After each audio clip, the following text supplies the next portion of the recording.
Okay, good evening friends. I'm Dr. Saran Kumar Rizal. Welcome to my channel. तो बीच बीच में आप सबसे मिलके थोड़ा नॉलेज हम जितना भी मैं जानता हूँ उसको अगर शेयर करें, मेरा नॉलेज और एक्सपीरियंस, तो मुझे बहुत ही अच्छा लगता है। आप सबका प्यार मेरे साथ में है। तो दोस्तों, मैं अभी एक छोटा सा विषय में बोलने के लिए यहाँ पे खड़ा हूँ। हम लोग अभी एक सुपारी यानी तामुल का बागान में खड़ा है। तो बहुत सारे क्वेश्चन आते हैं मेरे को, कौन सा फर्टिलाइज़र देना चाहिए, कौन सा मल अच्छा है, कौन सा क्या है, डीएपी देना चाहिए ना कौन सा देना चाहिए, क्या है।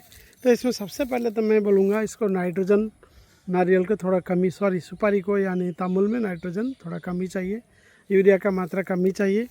और दूसरा बात है फास्फोरस। फास्फोरस हम लोग बहुत तरह से दे सकता है। डीएपी में भी फास्फोरस है, आपका सिंगल सुपर फॉस्फेट एसएसपी में भी फास्फोरस मिलता है और रॉक फॉस्फेट में भी मिलता है। लेकिन हमारा जो उत्तर पूर्वांचल है, north eastern region including West Bengal, Assam, Arunachal Pradesh, Nagaland, Tripura, ये सब में हमारा मिट्टी थोड़ा सा एसिडिक होता है। जहाँ पर हाई रेनफॉल होता है, थोड़ा सा अंडुलेटिंग लैंड यानी थोड़ा इधर उधर पहाड़ी जैसा थोड़ा ज़मीन होता है, उसमें क्या होता है कि मट्टी जो है थोड़ा एसिडिक टाइप का होता है, यानी अम्लीय टाइप का होता है, अम्ला। तो इसमें क्या है, और लंबा वाला जो बहुत साल तक जीने वाला सुपारी, नारियल, इस तरह का जो फसल है, उसमें इसका एब्जॉर्प्शन कैपेसिटी यानी मट्टी से लेने का कैपेसिटी दूसरा किस्म का होता है मट्टी में। इसलिए हम लोगों को डीएपी इसके लिए उपयुक्त नहीं है, नॉट सुइटेबल है। सिंगल सुपर फॉस्फेट भी नॉट सुइटेबल है, क्योंकि ये मट्टी में जाने के बाद में फिक्स हो जाएगा, ये मट्टी के साथ में मिल जाएगा।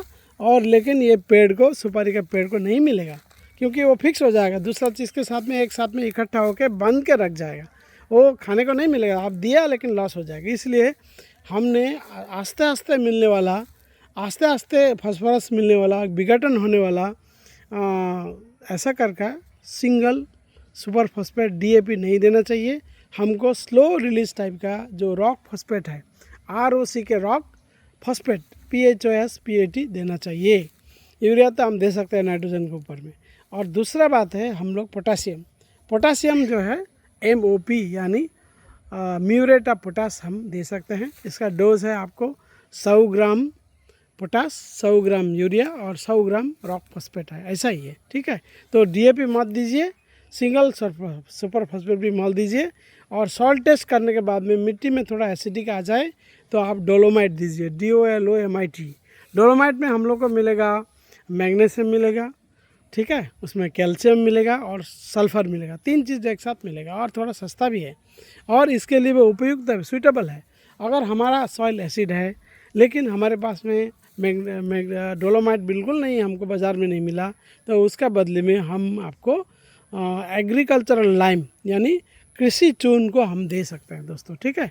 तो ऐसा बोल के मैं मेरा वीडियो यहाँ पे आज समाप्त करता हूँ। आशा करता हूँ कि आप सबको अच्छा लगेगा। Thank you so much.